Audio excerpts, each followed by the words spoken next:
नमस्कार, स्वागत है आपका। मैं हूं आपके साथ रोहित पुनेठा। आपके लिए लाया हूं देश और दुनिया भर की खबरें बिना किसी लाग लपेट के। बस मेरे साथ 7 मिनट तक बने रहिए आंख कान खोल के। सबसे पहले आज की 4 बड़ी खबरों से शुरुआत कर रहे हैं। जम्मू कश्मीर के राज्यपाल सत्यपाल मलिक ने ऐलान किया है कि अगले 6 महीनों में राज्य में विकास के बहुत काम होंगे और 50,000 सरकारी नौकरियों के लिए युवाओं की भर्ती होगी। कांग्रेस के वरिष्ठ नेता वीरप्पा मोइली ने पीएम मोदी की प्रशंसा करने पर पार्टी के वरिष्ठ नेताओं जयराम रमेश और शशि थरूर के खिलाफ आलाकमान से कार्रवाई की मांग की। किसानों की जमीन कब्जाने के आरोप में भूमाफिया घोषित हो चुके समाजवादी पार्टी के सांसद आजम खान को झटका देते हुए रामपुर की जिला अदालत ने उनकी अग्रिम जमानत की अर्जी को खारिज कर दिया है। और रक्षा मंत्री राजनाथ सिंह कल लद्दाख का दौरा करेंगे। ये उनका जम्मू कश्मीर से आर्टिकल 370 हटने से केंद्र शासित प्रदेश बने लद्दाख का पहला दौरा होगा। और आइए प्रत्येक खबरों की शुरुआत। मगरमच्छ की मिसाल देना तो बहुत आसान है, लेकिन जब सामने मगरमच्छ आ जाए तो सिट्टी पिट्टी। जम्मू कश्मीर से आर्टिकल 370 हटने से केंद्र शासित प्रदेश बने लद्दाख का पहला दौरा होगा। और आइए प्रत्येक खबरों की शुरुआत। मगरमच्छ की मिसाल देना तो बहुत आसान है, लेकिन जब सामने मगरमच्छ आ जाए तो सिट्टी पिट्टी गुम हो जाती है। मध्य प्रदेश के मंदसौर में नदी के पानी के साथ कई मगरमच्छ रिहायशी बस्तियों में चले आए हैं। ऐसे ही एक मगरमच्छ को गांव वालों ने घेर लिया और उसे रस्सियों में बांधकर समझा कि मैदान मार लिया। लेकिन जब मगर को गुस्सा आया तो अगर मगर की गुंजाइश नहीं रही। बंधे होने के बावजूद मगरमच्छ शोर मचाते लोगों की तरफ तेजी से बढ़ा और फिर तमाशा देख रहे लोग सर पर पैर रखकर भाग खड़े हुए। इससे पहले भारी भरकम मगरमच्छ को इलाके में देखकर लोगों की रूह कांप गई। आनन फानन में वन विभाग की टीम बुलाई गई, जिनके साथ मिलकर गांव वाले मगरमच्छ को पकड़ने में जुट गए। लेकिन मगरमच्छ पानी के गड्ढे से निकलकर सड़क तक आ गया। वन विभाग की टीम ने लाठियों की मदद से मगरमच्छ को घेर लिया और रस्सियों से उसे बांध दिया। एहतियातन रस्सी के दूसरे सिरे को एक पेड़ से बांध दिया गया। यहाँ तक तो मगरमच्छ को कोई परेशानी नहीं थी। लोग अपने काम में लगे थे और आलसी मगरमच्छ आंखें बंद कर आराम फरमा रहा था। लोगों की तानाकशी का भी मगर पर कोई असर नहीं हुआ। लेकिन जब रेस्क्यू टीम ने उसे हटाने के लिए लाठियों का इस्तेमाल करना शुरू किया तो मगरमच्छ को गुस्सा आ गया। उसने पहले तो जबड़ा खोलकर अपने नुकीले दांत दिखाते हुए चेतावनी दी, लेकिन जब इसका असर होते नहीं दिखा तो उसने हमले का इरादा कर लिया। मगरमच्छ तेजी से लपककर सड़क की दूसरी ओर खड़े लोगों की तरफ गया और लोग शोर मचाते हुए वहां से भाग खड़े हुए।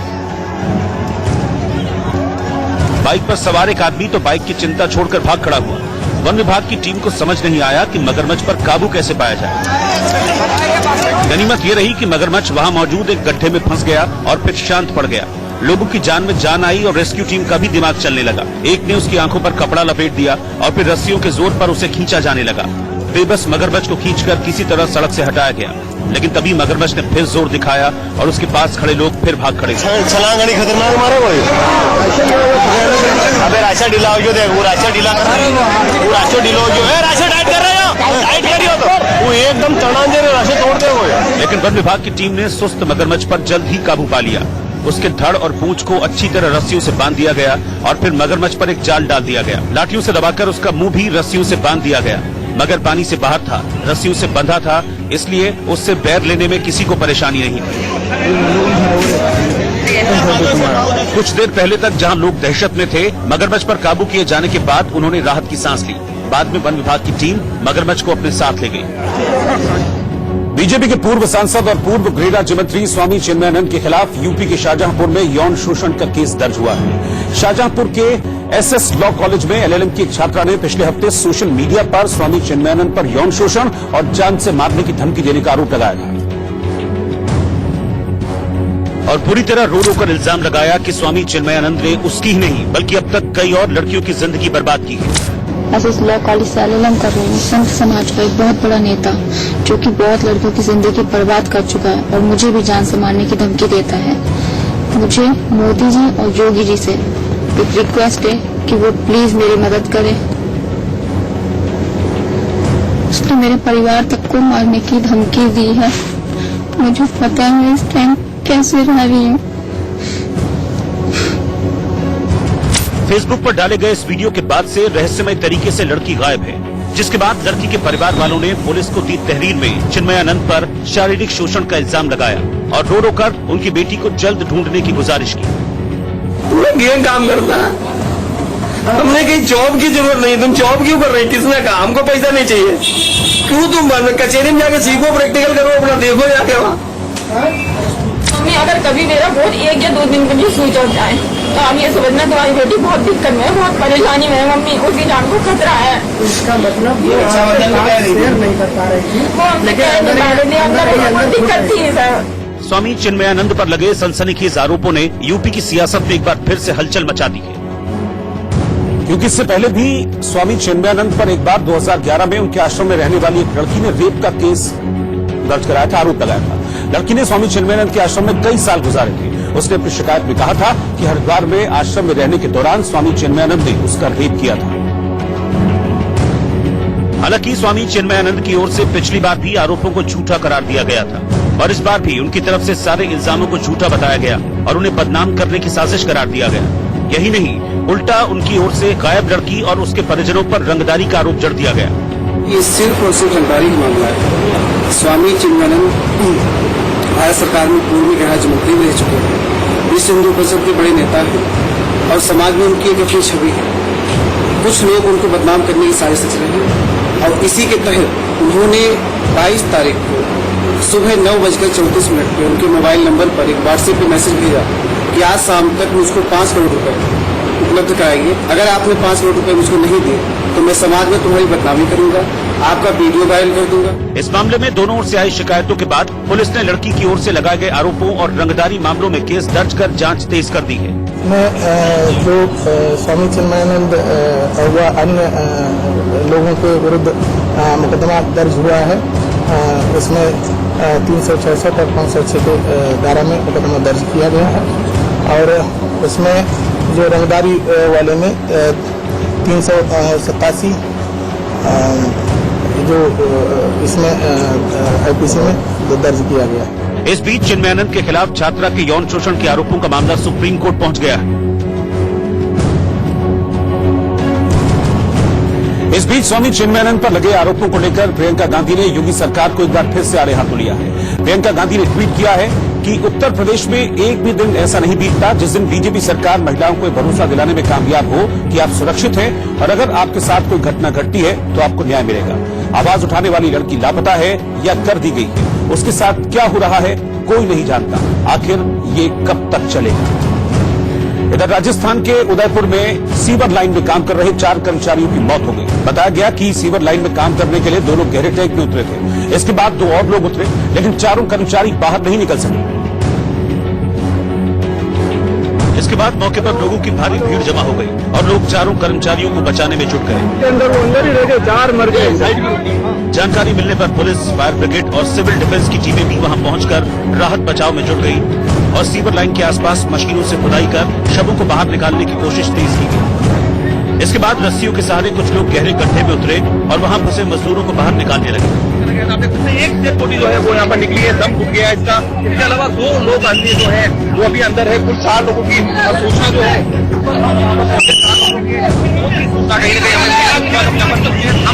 लोगों की मौत की बात जो है वो सामने आ रही है। एक को निकालने के बाद देखते ही देखते 3 और लोगों को बाहर निकाला गया।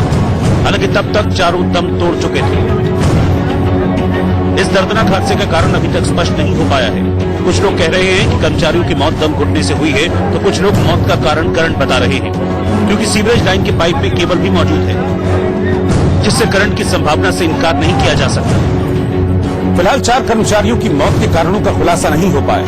उधर इस हादसे को लेकर उदयपुर में लोगों में काफी गुस्सा है और गुस्साए लोगों ने इस हादसे को नगर निगम और बिजली विभाग की लापरवाही करार दिया। यहाँ सुबह मतलब वो लेबर इस सीवरेज के अंदर ढक्कन खोल के अंदर सफाई के लिए अंदर उतरे तो वो आए नहीं, तो एक तीसरा था तो ऊपर बाहर से था वो अंदर उतर गया, वो भी नहीं आया। तो छोटा वो जेसीबी का ऑपरेटर था वो भी उतरा, वो भी नहीं आया। 5वें को उतारा तो वो क्या अंदर खींच रहा था, वो निकल कर भाग गया। तो इस तरह से वो अंदर तड़प रहे थे। फिर हमने इधर उधर फोन किए और वो जो लोगों को इकट्ठा किया, जैसा भी फोन करके किया, पुलिस को भी फोन किया, फिर टीमें आई और निकाले जब तक इनके मसले हो चुके। वहीं अधिकारी चुप्पी साधे हुए हैं, कोई कुछ भी बोलने को तैयार नहीं है। सभी जांच के बाद कार्रवाई की दलीलें देने दिखे। पहली बात ये चालू लाइन नहीं थी, अभी काम चल रहा था। अभी वो पता करते हैं कि क्या है, कहाँ पे लैप्स हुआ है। इससे पहले भी सेप्टिक टैंक में हादसा होने से कई मजदूरों की जान जा चुकी है। इसके बाद भी यह हादसा कर्मचारियों की सुरक्षा में हुई चूक की ओर इशारा कर रहा है। मायावती फिर से बीएसपी अध्यक्ष बन गई। लखनऊ में बीएसपी की बैठक में सर्वसम्मति से मायावती को एक बार फिर बहुजन समाज पार्टी का राष्ट्रीय अध्यक्ष चुन लिया गया। सुप्रीम कोर्ट ने सीपीएम के महासचिव सीताराम येचुरी को जम्मू कश्मीर में पार्टी कार्यकर्ता से मिलने की अनुमति दी। मध्य प्रदेश के रतलाम में मूसलाधार बारिश के बाद पटरियों पर पानी भर जाने से दिल्ली मुंबई ट्रैक घंटों बंद रहा। मध्य प्रदेश के छिंदवाड़ा में कुदनी नदी के तेज बहाव में फंसी 2 महिलाओं को बचा लिया गया। मध्य प्रदेश के उज्जैन में पैसों के लेन देन को लेकर हुए विवाद में एक युवक ने अपने ही चचेरे भाई की हत्या कर उसका शव कुएं में फेंक दिया, जिसे पुलिस ने बरामद कर लिया। उत्तराखंड सरकार ने कॉलेज में अंडर ग्रेजुएट कोर्स में सेमेस्टर सिस्टम खत्म करने का फैसला किया है। मध्य प्रदेश के देवास में 6 साल का एक बच्चा उफनते नाले में गिरकर बह गया, जिसके बाद उसकी तलाश तेज कर दी गई। वाराणसी में पीडब्ल्यूडी अधिकारियों के रवैये से परेशान ठेकेदार ने दफ्तर में खुद को गोली मारकर खुदकुशी कर ली। अभिनेत्री विद्या बालन ने मुंबई में बीएमसी के लिए फिल्म मिशन मंगल का स्पेशल शो रखा। बॉलीवुड एक्टर आयुष्मान खुराना की नई फिल्म ड्रीम गर्ल का तीसरा गाना रिलीज हो गया। मध्य प्रदेश के रतलाम में एक महिला टीचर खुद को पत्रकार बताने वाले एक शख्स को पीटने लगी। महिला टीचर का आरोप है कि पत्रकार जवाहर स्कूल में आरटीआई के तहत जानकारी लेने पहुंचा था, लेकिन जैसे ही स्कूल मैनेजमेंट के बड़े अधिकारी उसे जानकारी देकर कमरे से बाहर निकले, वैसे ही महिला टीचर खुद को पत्रकार बताने वाले महेश पांचाल नाम की शख्स को पीटने लगी।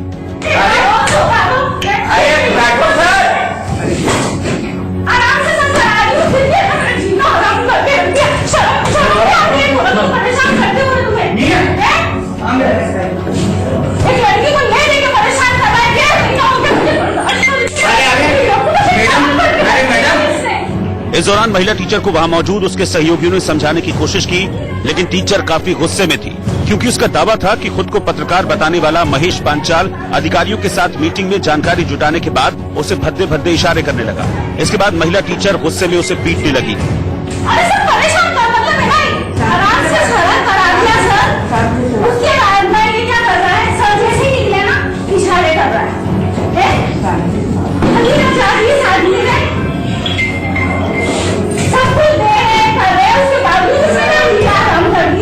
हालांकि महेश पांचाल ने महिला की पिटाई का विरोध नहीं किया और अपने मोबाइल से सबूत के तौर पर खुद की पिटाई का वीडियो बनाने लगा।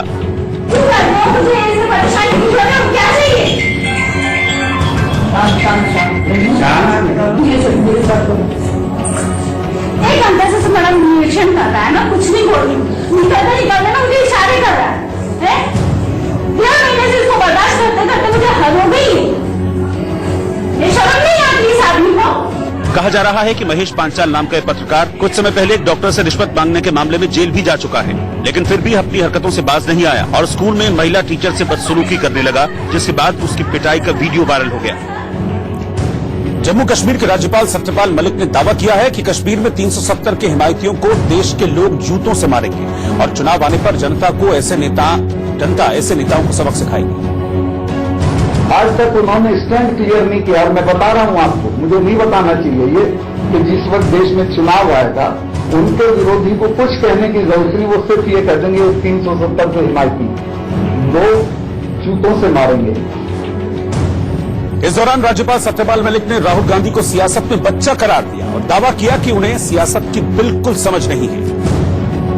गांधी के लिए मैं इसलिए नहीं बोलना चाहता क्योंकि वो एक देश के प्रतिष्ठित परिवार का लड़का है, लेकिन उसने बहुत जिसको कहिए फिर वो वर्ड में कहीं यूज किया था, जो पॉलिटिकल जुवेनाइल की तरह बिहेव किया और उसी का नतीजा है कि आज यूएन में पाकिस्तान की चिट्ठी में उसके बयान दर्ज।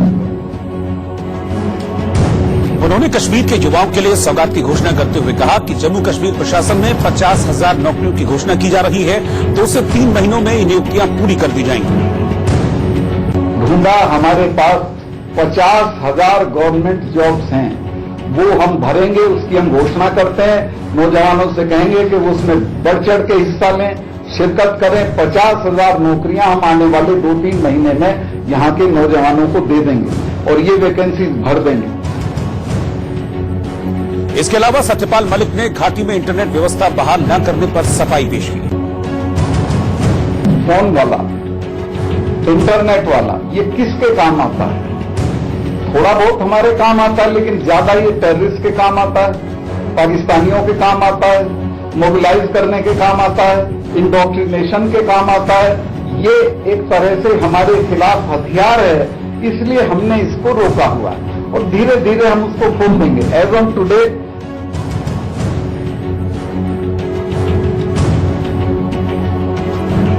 छत्तीसगढ़ में आरएसएस के कार्यकर्ता की हत्या कर दी गई।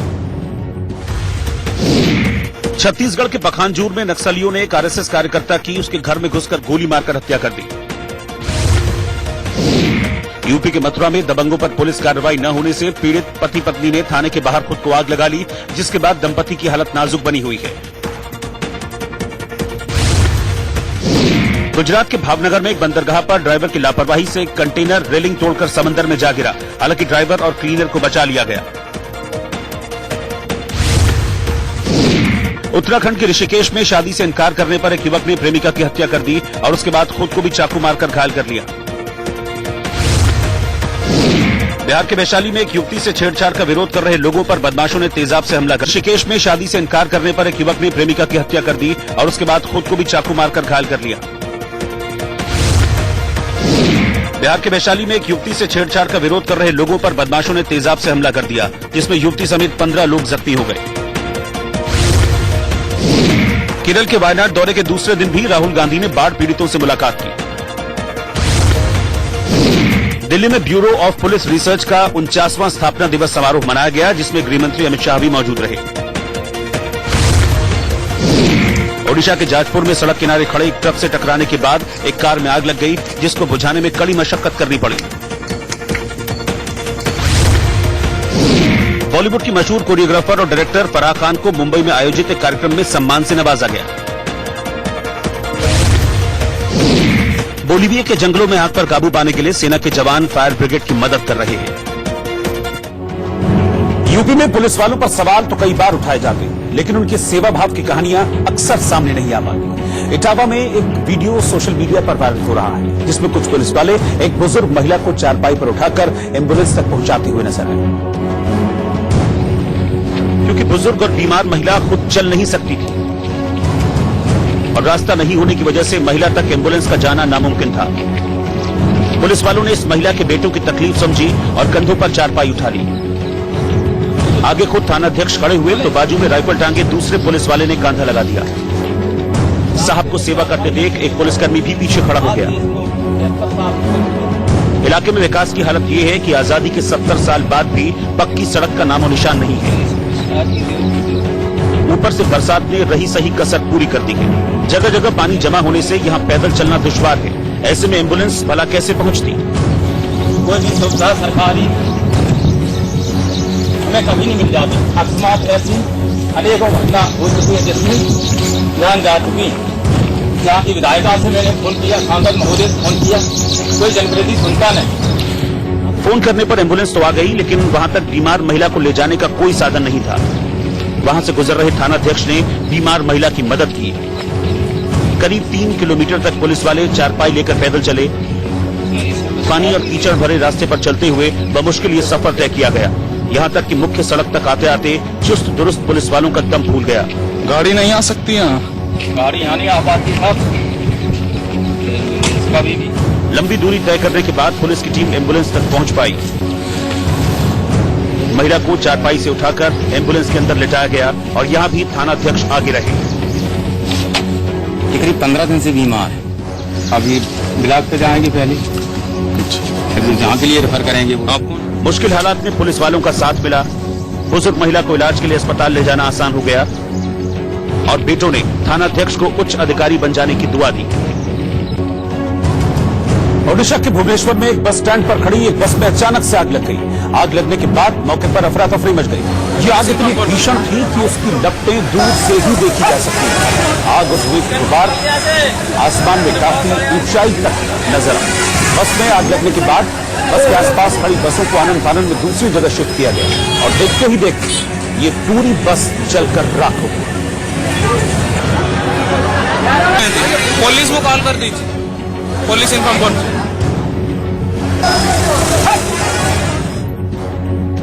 आईआईटी खड़गपुर के कॉन्वोकेशन कार्यक्रम में केंद्रीय मानव संसाधन विकास मंत्री डॉक्टर रमेश पोखरियाल निशंक ने कहा है कि इसमें कोई शक नहीं कि राम सेतु इंजीनियरिंग का चमत्कार है। जिसे प्राचीन भारतीयों ने बनाया था ताकि भारत और श्रीलंका को जोड़ा जा सके। लेकिन जब भी हम अपने अतीत की बात करते हैं तो कुछ लोग हम पर हंसते हैं, लेकिन ये चीजें सच है। मैं समझता हूं कि क्या इस बात से किसी को दो मत होगा कि तकनीकी के क्षेत्र में हम कितना सशक्त थे ये देश, हमारे पास कैसे इंजीनियर थे। क्या यदि आज राम सेतु की बात की जाए तो राम सेतु को किसी अमेरिका के या ब्रिटेन के या जर्मनी के इंजीनियर ने आकर के बनाया है? राम सेतु हमारे इंजीनियरों ने बनाए, जिसको देख करके दुनिया भी आश्चर्यचकित है। ठीक है, सही है, सही है, बताइए ना, आप चुप क्यों हैं? और इसलिए मैं समझता हूं कि यदि वो तकनीकी हमारे पास थी, वास्तुशास्त्र के बारे में जब हम कहते हैं, देखते हैं, कहां थे हम? अयोध्या मामले पर सुप्रीम कोर्ट में 14वें दिन की सुनवाई पूरी हो गई। इस दौरान राम जन्मभूमि पुनरुद्धार समिति ने कहा कि विवादित इमारत बनवाने वाला कौन था, इस पर संदेह है। मीर बाकी नाम का बाबर का कोई सेनापति नहीं था। 3 गुंबद वाली वो इमारत मस्जिद नहीं थी। मस्जिद में जिस तरह की चीजें जरूरी होती हैं वो उसमें नहीं थी। राम जन्मभूमि पुनरुद्धार समिति के वकील पीएन मिश्रा ने सुनवाई की शुरुआत में बाबरनामा के कुछ अंश पढ़े और कहा कि कोई भी ऐतिहासिक दस्तावेज ऐसा नहीं है जो ये बताता हो कि विवादित स्ट्रक्चर 1520 ईस्वी में बना हो। बाबरनामा में मीर बाकी के बारे में जिक्र नहीं है। बाकी तशकंदी 1529 में अवध से बाबर से मिलने आया था। मिश्रा ने तीनों किताबों का जिक्र करते हुए कहा कि आईना अकबरी और हुमायूंनामा में बाबर द्वारा बाबरी मस्जिद बनाने की बात नहीं कही गई है। तुजू के जहांगीरी किताब में भी बाबरी मस्जिद के बारे में कोई जिक्र नहीं है। मिश्रा ने कहा कि मंदिर बाबर ने नहीं औरंगजेब ने तोड़ा था। जिस पर जस्टिस बोबडे ने पूछा कि आपसे इसका क्या लेना देना है, जन्म स्थान पर आपका हक कैसे है, इस बात को स्पष्ट करें। हालांकि राम जन्मभूमि पुनरुद्धार समिति के वकील पीएन मिश्रा ने कहा कि मेरा दावा है कि औरंगजेब ने मंदिर तोड़कर मस्जिद बनाई। अगर अदालत इस दावे को स्वीकार करती है तो सुन्नी वक्फ बोर्ड का दावा पूरी तरह से गलत साबित होता है। सुप्रीम कोर्ट ने कहा कि किसने कहा कि यात्रा के दौरान ऐसे सबूत नहीं मिले जो सिद्ध करते हैं कि बाबर ने मस्जिद का निर्माण नहीं किया। इसके अलावा चीफ जस्टिस रंजन गोगोई ने पूछा कि वो रेवेन्यू रिकॉर्ड कहां है जिसके मुताबिक आप बड़े पैमाने पर जालसाजी का दावा कर रहे हैं। जिस पर राम जन्मभूमि पुनरुद्धार समिति के वकील पीएन मिश्रा ने कहा कि इलाहाबाद हाईकोर्ट के फैसले में है, हम कल इसको कोर्ट में दे देंगे। चीफ जस्टिस ने कहा कि इसको आज ही रजिस्ट्री में दीजिए, हमें ये देखना है। ओडिशा में नक्सलियों से मुठभेड़ में सेना का जवान शहीद हो गया। ओडिशा के मलकानगिरी में नक्सलियों से मुठभेड़ में सेना का एक जवान शहीद हो गया। छत्तीसगढ़ के मुंगेली में कॉलेज में पानी भरने से परेशान छात्र छात्राओं ने कलेक्टर से समाधान करने की गुहार लगाई। इंदौर में भारी सुरक्षा बल के बीच प्रशासन ने जयराम कॉलोनी में अवैध निर्माण को बुलडोजर से गिरा दिया। यूपी के मुरादाबाद में बच्चा चोरी की अफवाह फैलाने पर पुलिस ने युवक के खिलाफ केस दर्ज कर उसे गिरफ्तार कर लिया। यूपी के हापुड़ में पानी की पाइपलाइन टूटने से हजारों लीटर पानी बर्बाद हो गया। गुजरात के सुरेंद्रनगर में पुलिस की मौजूदगी में बड़े पैमाने पर धड़ल्ले से जुआ खेलने की तस्वीरें सामने आई हैं। दिल्ली के पांडव नगर इलाके में बाइक सवार बदमाशों ने सरेराह एक महिला की चेन छीन ली, जिसके बाद महिला ने उनका पीछा किया लेकिन बदमाश भाग निकले। छत्तीसगढ़ के जांजगीर चांपा में नाले में 2 मगरमच्छ मिलने से हड़कंप मच गया। हालांकि ग्रामीणों ने कड़ी मशक्कत के बाद मगरमच्छ को पकड़ लिया। उत्तराखंड के मसूरी में कॉलेजों में टीचरों की कमी के मुद्दे पर एनएसयूआई ने प्रदर्शन कर कॉलेज में ताला लगा दिया।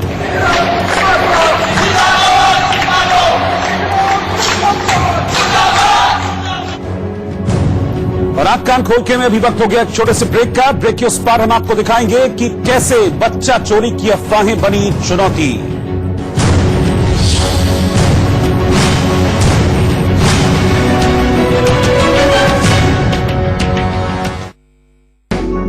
Powered by Cinthol cool soap. इस समर सन। उत्तर प्रदेश में एक नए किस्म की अफवाह में आए दिन लोगों की पिटाई हो रही है।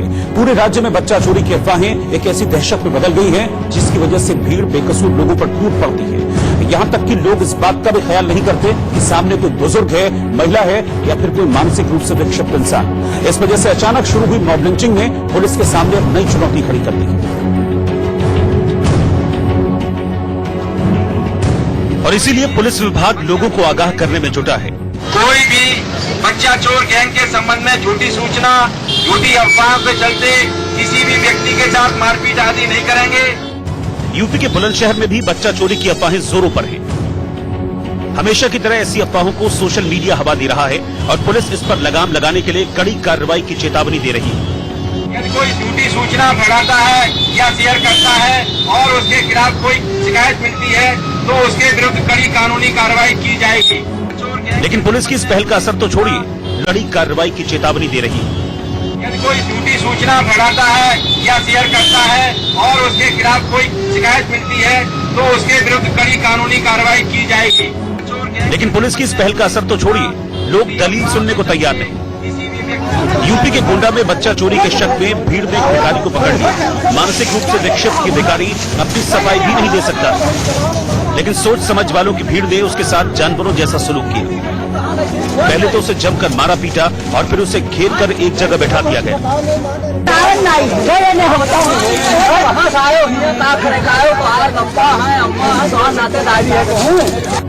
खबर के मुताबिक भीड़ ने इस आदमी के ऊपर पेट्रोल डालकर उसे टॉर्चर किया। मानसिक तौर पर विक्षिप्त ये शख्स डरा हुआ लोगों को देखता रहा। जिंदगी खराब हो गए। हालांकि सूचना मिलते ही पुलिस की टीम वहां पहुंच गई और इस शख्स को भीड़ से आजाद करवाया। लेकिन हर बार पुलिस वक्त पर पहुंच जाए ये जरूरी नहीं है। बच्चा चोरी की अफवाहों की वजह से लोग लगातार उग्र होते जा रहे हैं और इसका खामियाजा बेकसूर और सीधे साधे लोगों को उठाना पड़ रहा है। उत्तर प्रदेश के कानपुर में भीड़ ने बच्चा चोरी के शक में एक शख्स को पकड़ लिया और उस आदमी को इतनी बुरी तरह से मारा पीटा कि उसकी जान पर बनाई। लोगों ने उसे लात घूस और लाठियों से पीटा। जान बचाने के लिए वो भागा तो भीड़ भी उसके पीछे दौड़ी और फिर जानवरों की तरह घेर कर उसकी पिटाई की गई। भीड़ ने उसके कपड़े तक उतार दिए और मारते मारते उसे बेदम कर दिया।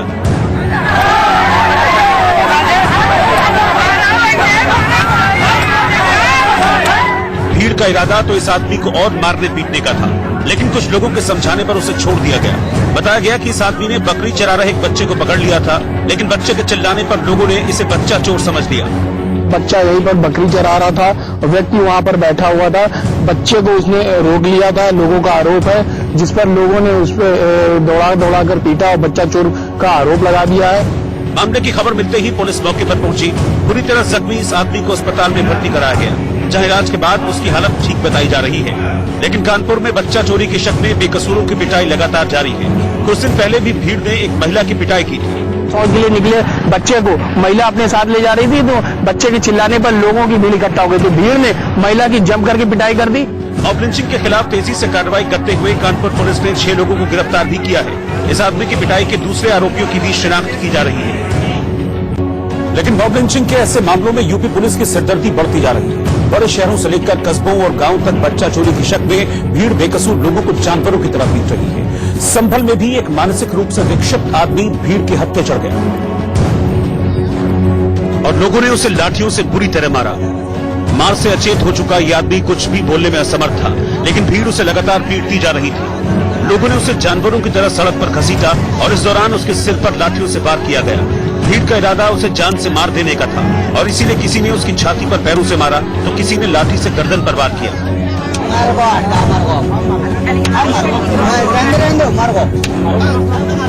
लेकिन जैसे ही इस आदमी ने जरा सी सांस ली, भीड़ फिर वैशी हो गई और उस पर लाठियों की बरसात कर दी। थोड़ी देर बाद जब पुलिस मौके पर पहुंची तो इसे इस आदमी की लाश मिली। पुलिस केस दर्ज कर आरोपियों की पहचान में जुटी है, लेकिन मसला अकेले संभल का नहीं। उन्नाव में बच्चा चोरी के आरोप में भीड़ ने एक महिला को घेर लिया। खेतों में बेसहारा भाग रही इस महिला को भीड़ ने बुरी तरह से मारा पीटा। लाठी डंडे और चप्पल जिसके हाथ में जो आया उसी से महिला की पिटाई की गई। महिला ने हाथ जोड़े, रहम की भीख मांगी, लेकिन भीड़ को जरा भी दया नहीं आई। घटना 24 अगस्त की है, लेकिन वीडियो वायरल होते ही पुलिस प्रशासन में हड़कंप मच गया।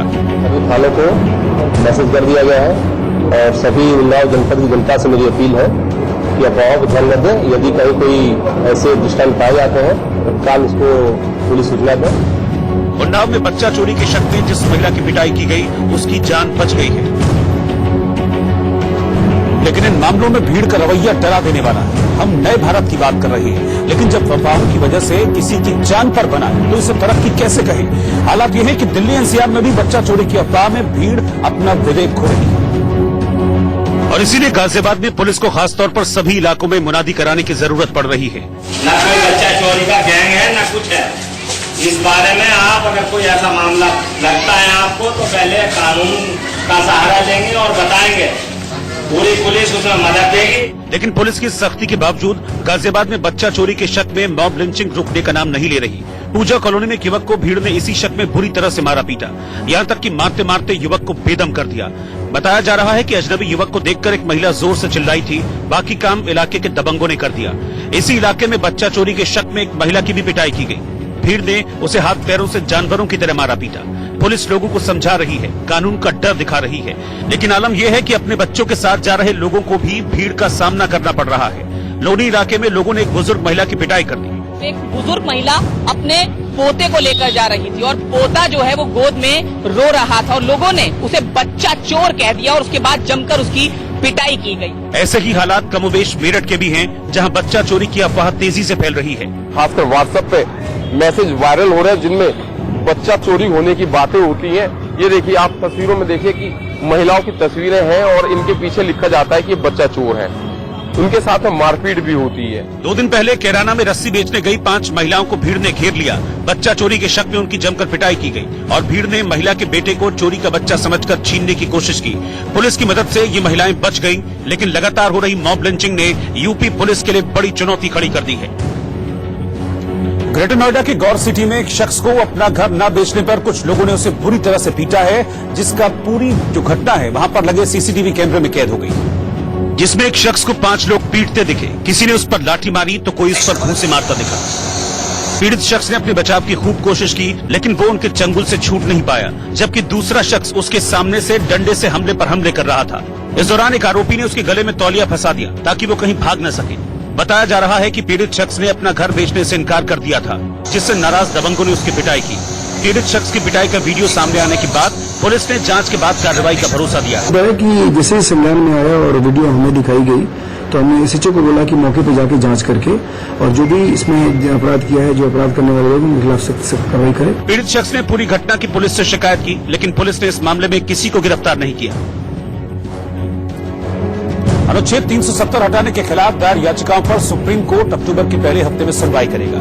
इससे पहले आज अनुच्छेद 370 को हटाने के खिलाफ दायर याचिकाओं पर सुप्रीम कोर्ट में सुनवाई हुई, जिसमें चीफ जस्टिस रंजन गोगोई की अध्यक्षता वाली 3 जजों की बेंच ने कश्मीर में इंटरनेट की बहाली को लेकर केंद्र और जम्मू कश्मीर प्रशासन को नोटिस जारी किया। साथ ही कोर्ट ने इस मुद्दे पर 1 हफ्ते में जवाब दाखिल करने को कहा है। इसके अलावा अनुच्छेद 370 से जुड़ी याचिकाओं पर सुनवाई के लिए 5 जजों की एक संविधान पीठ बनाई, जो अक्टूबर के पहले हफ्ते में सुनवाई शुरू करेगी। सीपीआई नेता सीताराम येचुरी और कांग्रेस कार्यकर्ता तहसीन पूनावाला समेत 10 से ज्यादा लोगों ने केंद्र सरकार के फैसले के खिलाफ याचिकाएं दायर की थी। सुनवाई के दौरान सुप्रीम कोर्ट ने कहा, सीताराम येचुरी को पार्टी के पूर्व विधायक यूसुफ तारिगामी से मिलने के लिए जम्मू कश्मीर जाने की इजाजत है, लेकिन इसके अलावा वो किसी राजनीतिक गतिविधि में शामिल न हो। येचुरी ने तारिगामी से मिलने की मांग की थी। कोर्ट ने जम्मू कश्मीर में वार्ताकार नियुक्त करने की मांग ठुकरा दी। बेंच ने याचिकाकर्ता मोहम्मद अलीम सैयद को परिवार से मिलने के लिए अनंतनाग जाने की अनुमति दी। साथ ही जम्मू कश्मीर प्रशासन को उसे सुरक्षा मुहैया कराने के निर्देश भी सुप्रीम कोर्ट की ओर से दिए गए। बड़ा डिसीजन है कोर्ट का कि हाँ भाई कोई भी आदमी अपनी पार्टी के किसी वर्कर को देखने जा सकता है। अब ये है, ये निर्णय आया तो अच्छी बात है, तो हम जा रहे हैं, कल हम जाकर मिलेंगे उनको। कोर्ट ने ये भी कहा कि हम जाकर उनसे मिलें और मिलने के बाद उनकी हेल्थ कंडीशन क्या है उसके बारे में रिपोर्ट दें सुप्रीम कोर्ट को एक एफिडेविट के द्वारा, वो हम देंगे। और वो एफिडेविट जब जमा होगी उसके आधार पर ये हेबियस कॉर्पस का केस आगे बढ़ेगा। लोग ये भी कह रहे हैं कि भाई सिर्फ और सिर्फ राजनीति करने के लिए वहां ना जाया जाए, वहां आप जाइए, मिल के आइए और एफिडेविट दीजिए। बीजेपी कह रही है कि भाई सिर्फ और सिर्फ राजनीतिक कारण है, इसलिए पिछली बार भी 2 बार गए थे, अलाउ नहीं हुआ, इस बार अलाउ हुआ। ये उनका बहाना है, उनका आरोप है। पहले बार भी जब मैं गया था गवर्नर महोदय को चिट्ठी लिखा और वो चिट्ठी पब्लिकली मतलब रिलीज भी की है कि हम देखना चाहते हैं कि मोहम्मद यूसुफ तारिगामी है कहाँ पे, है कि नहीं, क्या हालत है उनकी, उसके लिए हम आ रहे हैं। यही था, लिखित रूप में हमने कहा। अब हम राजनीति करने वाले हैं, ये करने वाले हैं, वो सब उनके आरोप है। जबलपुर में रिश्वत लेते ईपीएफओ अधिकारी पकड़ा गया। मध्य प्रदेश के जबलपुर में सीबीआई ने ईपीएफओ अधिकारी को 50,000 की रिश्वत लेते रंगे हाथों गिरफ्तार कर लिया। मध्य प्रदेश के रायसेन में एक मर्सिडीज कार में आग लगने के बाद कार सवार 3 लोगों ने कूदकर अपनी जान बचाई। मध्य प्रदेश के उज्जैन में एक बाइक सवार पानी की तेज धार में बह गया, जिसके बाद उसने तैरकर अपनी जान बचाई। कानपुर सेंट्रल रेलवे स्टेशन के प्लेटफॉर्म नंबर 3 पर पटरी बदलने के दौरान एक पैसेंजर ट्रेन के 4 डिब्बे पटरी से उतर गए। यूपी के सोनभद्र में पुलिस हिरासत में युवक की मौत के बाद परिजनों ने पुलिस पर हत्या का आरोप लगाकर जमकर हंगामा किया। हम चाहते हैं कि न्याय हो, जितनी जो भी इसमें सरासर जो लापरवाही है वो प्रशासन की है, प्रशासन की मिलीभगत भी हो सकती है, इसके लिए प्रशासन जिम्मेदार है पूरी तरीके से। भोपाल लोकसभा सीट से बीजेपी सांसद साध्वी प्रज्ञा सिंह ठाकुर के मारक शक्ति वाले बयान की कंप्यूटर बाबा ने आलोचना करते हुए इसे अनर्गल बयान बताया। एक तरफ तो माननीय मोदी जी चांद में जाने की बात करते हैं, अंतरिक्ष में जाने की बात करते हैं, दूसरी तरफ ये विडंबना है कि उनकी ही सांसद रूढ़वादी की तरफ जा रही है। मैं माननीय मोदी जी से कहूंगा आपके मीडिया के माध्यम के द्वारा कि ऐसे सांसद को तत्काल बाहर करें, क्योंकि भोपाल की जनता भी बड़ी उपेक्षित महसूस कर रही है। उत्तराखंड में रुड़की के लंडौरा नगर पंचायत में चुनावी रंजिश की वजह से एक पूर्व फौजी ने एक व्यापारी पर पिस्टल तान दी, जिसमें सीसीटीवी के आधार पर मामला दर्ज हुआ है। भोपाल में नियमित डायरेक्टर समेत 10 मांगों को लेकर धरने पर बैठे ट्रिपल आईटी के छात्रों का 6ठे दिन भी प्रदर्शन जारी रहा। यूपी की राज्यपाल आनंदीबेन पटेल ने वृंदावन के बांकी बिहारी मंदिर में पूजा अर्चना की। कश्मीर पर दिए बयान पर जब राहुल गांधी घिरते नजर आए तो उन्होंने डैमेज कंट्रोल करते हुए पाकिस्तान पर निशाना साधा। राहुल गांधी के बयान को कोट करते हुए पाकिस्तान ने यूएन को चिट्ठी लिखी, जिसके बाद भारत में सियासी घमासान शुरू हो गया और केंद्रीय मंत्री प्रकाश जावड़ेकर ने इसे देश हित के खिलाफ बताते हुए राहुल गांधी से माफी की मांग कर दी। परमिशन लिए बगैर आप कश्मीर जाएंगे, उद्देश्य क्या था? भड़काने का था। और ऐसे जब जाते हो तो फिर रीजनेबल रिस्ट्रिक्शन को भी आप इस तरह से पीपल आर डाइंग और रिपोर्ट्स ऑफ वायलेंस कहोगे तो वो गलत है। अपने देश के बारे में ऐसा कोई भी राजनेता नहीं कहता जो राहुल गांधी ने कहा है, और इसलिए कांग्रेस को माफी मांगनी चाहिए, राहुल गांधी को माफी मांगनी चाहिए। 24 अगस्त को विपक्षी दलों के नेताओं के साथ जब राहुल गांधी श्रीनगर गए थे तो उन्होंने कश्मीर के हालात पर सरकार को घेरा था।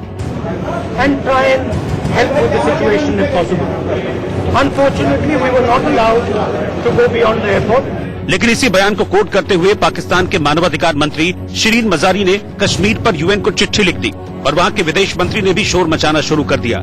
और इधर बीजेपी ने राहुल के खिलाफ मोर्चा खोल दिया। देश के मिजाज के डर से ये राहुल गांधी का बयान आया है, और गांव की कहावत है कि 100 जूते भी खाए 100 प्याज भी खाए। राहुल गांधी 70 साल से देश में केवल कश्मीर के अंदर आपने अलगाववादियों का समर्थन किया, उसी का दुष्प्रभाव। वहीं इस मामले में घिरते दिख रहे राहुल गांधी डैमेज कंट्रोल में जुट गए।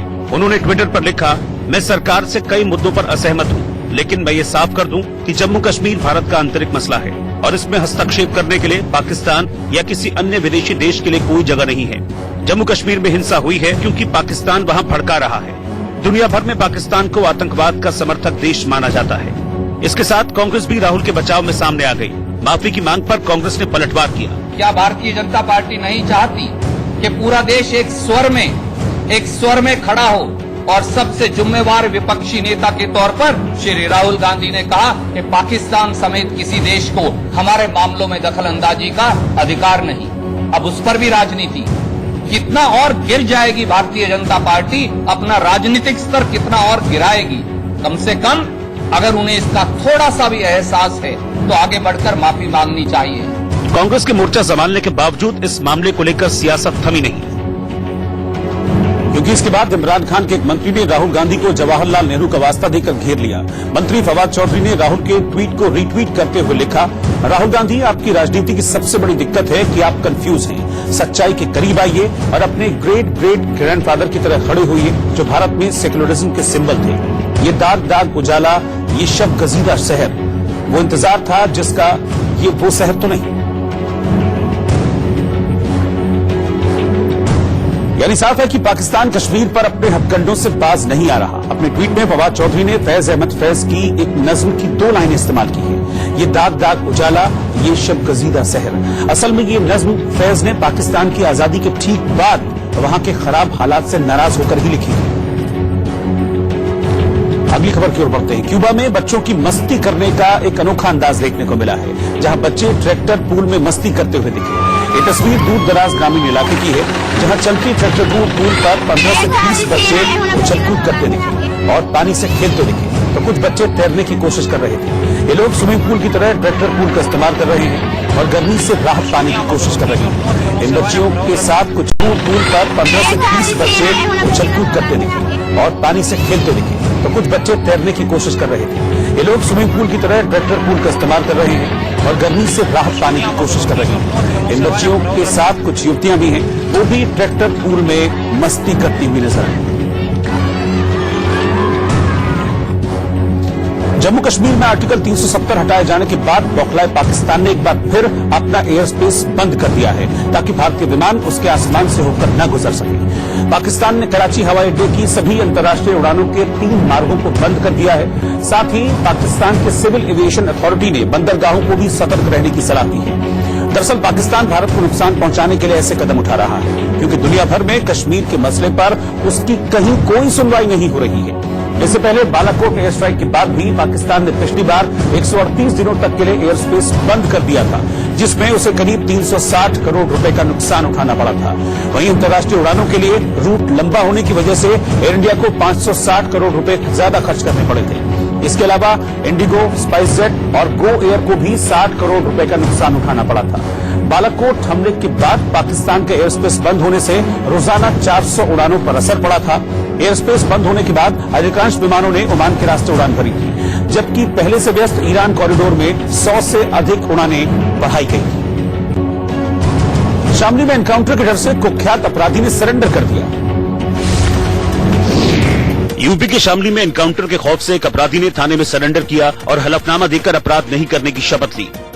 अब मैंने तहरीर ये दी है कि मेरे साथ में मतलब कोई बात वैसी मतलब ना हो, चाहे पकड़ा पकड़ी वाली, और ना ही मैं कोई ऐसे उल्टा सीधा कोई काम करना।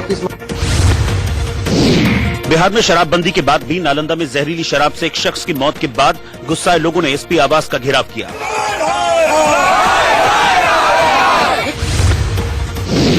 बिहार के बेगूसराय में 2 अलग अलग घटनाओं में बदमाशों ने एक महिला और एक शख्स को गोली मारकर गंभीर रूप से घायल कर दिया। गाजियाबाद के विजयनगर इलाके में पुलिस और बदमाशों के बीच हुई मुठभेड़ के बाद पुलिस ने 25,000 रुपए के 2 इनामी बदमाशों को गिरफ्तार किया। यूपी के आजमगढ़ में अतरौलिया थाना इलाके में मामूली विवाद में एक पेट्रोल पंप कर्मचारी को दबंग युवकों ने जमकर पीटा। छत्तीसगढ़ के बालोद में खेलते समय एक 2 साल के बच्चे की पानी से भरे गड्ढे में डूबकर मौत हो गई। भोपाल के केरवा डैम में पानी के तेज बहाव में डूबे 3 लोगों में से तीसरे युवक का शव 48 घंटे बाद मिला। मध्य प्रदेश के रायसेन में भारी बारिश के बाद पूरा शहर तालाब में तब्दील हो गया, जिसके बाद लोगों को काफी मुश्किलों का सामना करना पड़ा। यूपी के झांसी में कुछ दबंगों ने शराब की दुकान पर गुंडागर्दी करते हुए दुकानदार की पिटाई कर दी। दुकानदार ने शराब उधार देने से मना किया था, जिसके बाद आरोपियों ने उससे पीट दिया और ये पूरी वारदात दुकान में लगे सीसीटीवी कैमरे में रिकॉर्ड हो गई। तस्वीरों में साफ दिखा कि दुकान के अंदर बैठा सेल्समैन जाल में बनी छोटी सी खिड़की के जरिए ग्राहकों को शराब दे रहा था। इसी दौरान उसकी बाहर खड़े कुछ लोगों से बहस हो गई। उसके बाद बाहर सफेद शर्ट पहने शख्स ने दुकानदार का हाथ पकड़ा, लेकिन दुकानदार ने उससे अपना हाथ छुड़ा लिया। तभी काली शर्ट पहने शख्स ने दुकानदार का हाथ पकड़ लिया और शराब की बोतल छीनने की कोशिश करने लगा। इतनी देर में बाहर खड़े दूसरे युवक ने दुकानदार की गिरबान पकड़ ली, लेकिन दुकानदार ने उससे खुद को छुड़ा लिया और किसी को फोन करने लगा। लेकिन इतने में सफेद शर्ट वाले शख्स ने उसका फोन छीन लिया और कुछ लोग गेट खोलकर दुकान के अंदर आ गए और दुकानदार को जोर से थप्पड़ जड़ दिया। काली शर्ट वाले युवक ने दुकानदार को दबोच लिया और सफेद शर्ट वाले शख्स ने सीसीटीवी तोड़ने की कोशिश की, लेकिन दुकानदार ने बड़ी बहादुरी से उनको रोक दिया। इस बीच हमलावर दोनों युवक दुकानदार को बाहर ले गए और उसे पीटना शुरू कर दिया। बीच बीच में सफेद कमीज वाला शख्स शराब की बोतलें अंदर से लाता रहा और दुकानदार पर शराब की बोतलों से वार करता रहा। काफी देर तक दुकान के बाहर बदमाश दुकानदार को पीटते रहे। इस बीच बाहर खड़े कुछ लोगों ने बीच बचाव किया, जिसके बाद सफेद शर्ट वाला युवक भाग गया, लेकिन काली शर्ट वाले आरोपी को खून से लथपथ सेल्समैन ने पकड़ लिया और उसे अंदर खींच लिया। सेल्समैन ने पूरी दिलेरी के साथ हमलावर को काबू किया और बाद में उसे पुलिस के हवाले कर दिया। और अब चलते चलते आज का गीत। आज फिल्म डायरेक्टर और एक्टर दीपक तिजोरी का जन्मदिन है। 1994 में शाहरुख खान के साथ आई उनकी फिल्म कभी हां कभी ना के इस खूबसूरत गीत के साथ आपको छोड़े जाते